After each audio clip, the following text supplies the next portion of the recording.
श्री पवन पुत्र हनुमान ध्यान में धरूं सुबह और शाम तेरा सिद्ध कर दो आके काम मेरा। श्री पवन पुत्र हनुमान ध्यान में धरूं सुबह और शाम तेरा सिद्ध कर दो आके काम मेरा।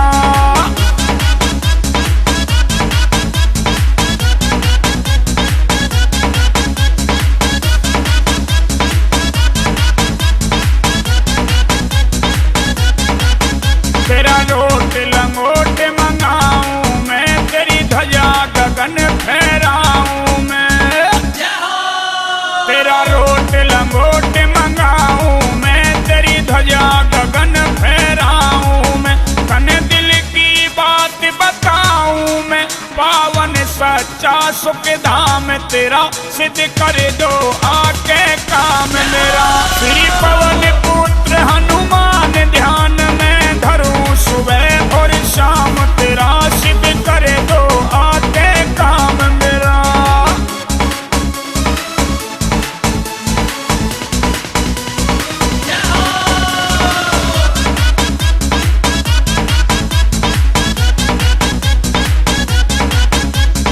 मन मेरा से ना नाटेगा, तू मेरे दिल ने डांटेगा। मन मेरा से ना नाटेगा, तू मेरे दिल ने डांटेगा।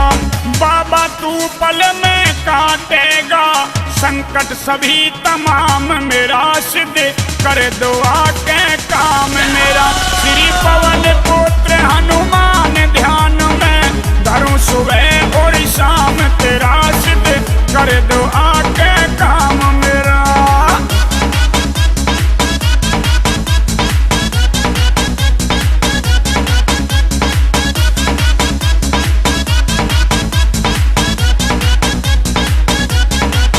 दुनिया में नाम भतेरा से तू मिटे घोर अंधेरा से। ओ बाबा दुनिया में नाम भतेरा से तू मिटे घोर अंधेरा से।